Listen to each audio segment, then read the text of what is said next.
Hello guys, good morning. Ngayon ituturo ko sa inyo kung paano ba natin i-check yung battery kung natuyuan na yung tubig niya So ang unang gagawin natin guys ay tatanggalin natin yung side cover ng ating Honda Alpha So ilahin lang yan dito sa baba. Tapos ito dito parang nakasabit lang to itulak nakasabit lang dito guys. Lahin tapos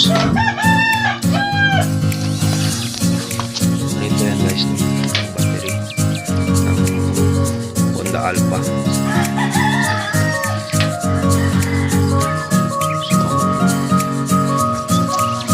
Gagawin natin ay tanggalin itong tornilyo siguro gamit lang kayo ng tornilyo wrench yes yan yes so tatanggalin muna natin to.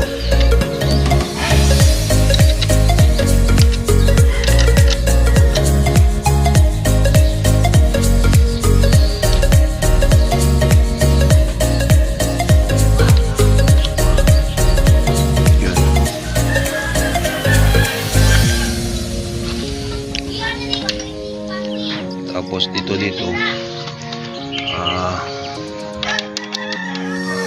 luluwagin lang to guys. Yan, huwag na para mababa to. So yun.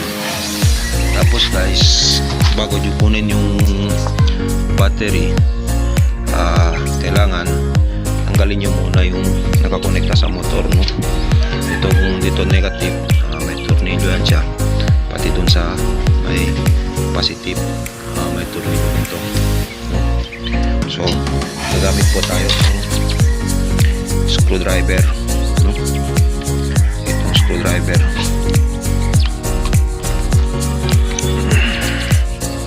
yan guys, tanggalin lang yan.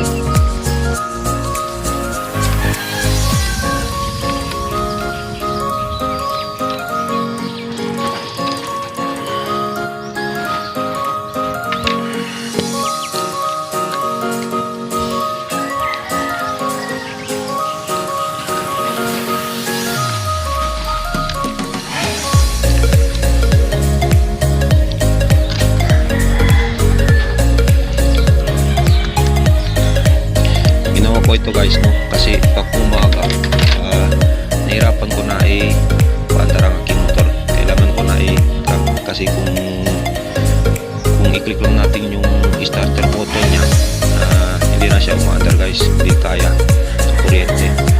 So kailangan i-kickstart mo talaga para mapaandar si Alpha sa 10 buwan guys. So sa 10 buwan yung panahon namin pagsasama itong si Alpha, napansin ko sa kanya yung battery lang medyo natuyuan na yung battery niya. Ito guys, kung may napapansin kayong wire dito, itong wire dinagdagan ko lang yan kasi itong ginagamit ko itong ginagamit ko sa aking mobile charger. Nilagay ko sa negative sa nilagay ko sa positive. So kunin natin yung battery guys.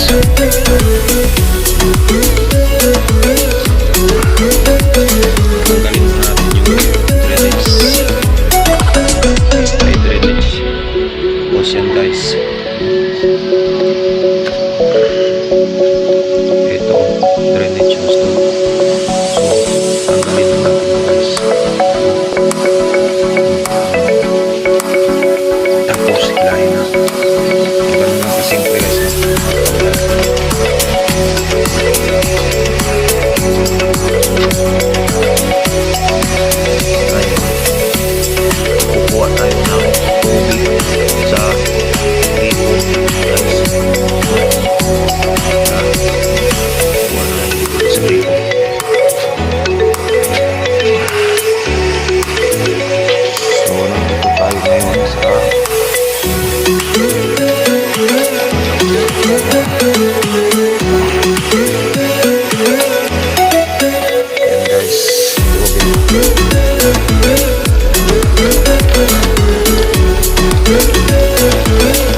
siguro.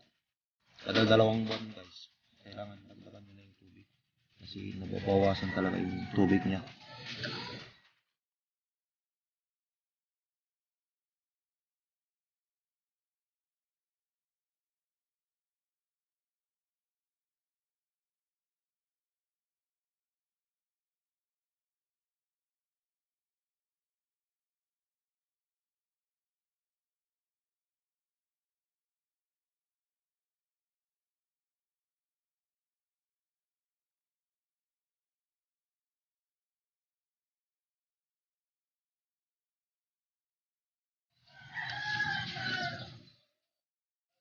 Ano video?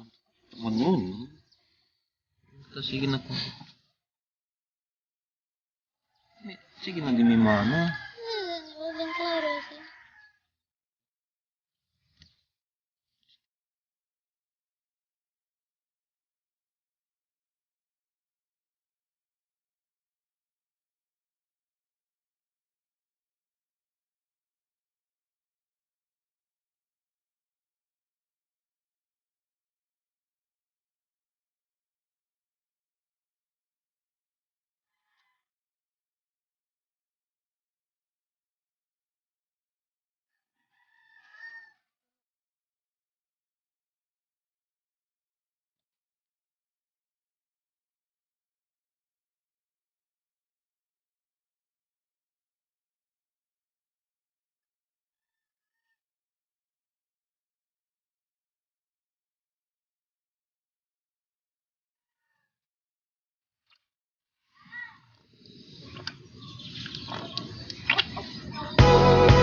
guys, no, yung pagpalit ng tubig. Ito nilalagay ko guys para sa cellphone charger to, no, connector. Para kung iiwan ko yung motor ko, tatanggalin ko din yung cellphone charger ko, no, kasi mahirap na iwanan natin sa parking area tapos nandun yung yung mobile charger, baka mawala. So ang ginagawa ko, tinatanggal ko lang yung cellphone charger.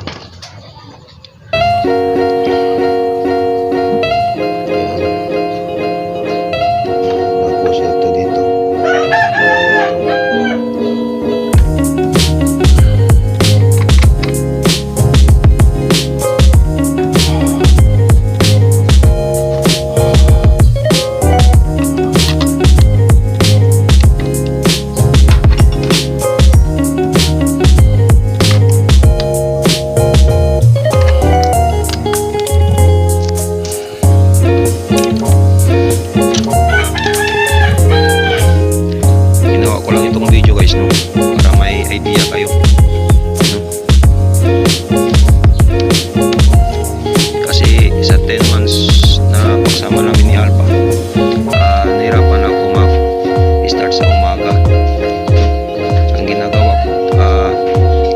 Kickstart ko na lang kasi pag sa starter button ko siya ikwan, hindi talaga siya makagal guys.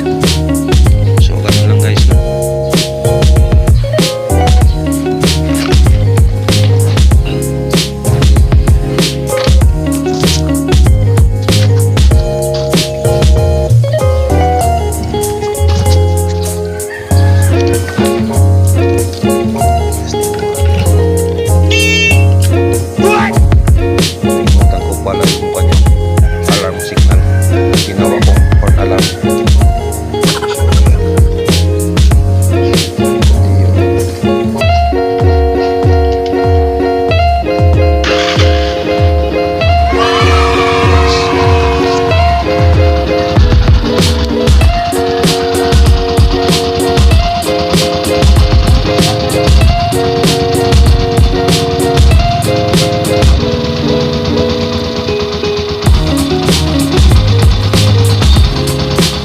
Gamitan nyo lang siya guys, no, para makakarga yung battery. Tapos pagkatapos nun siguro mga 2 oras o 3 oras, kahit paano na lang yung starter button.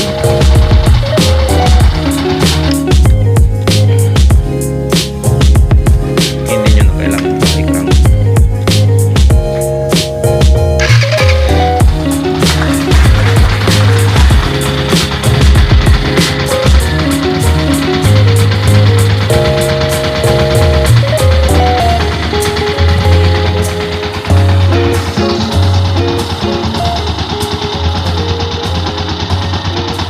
Guys, hanggang dito na lang yung video ko.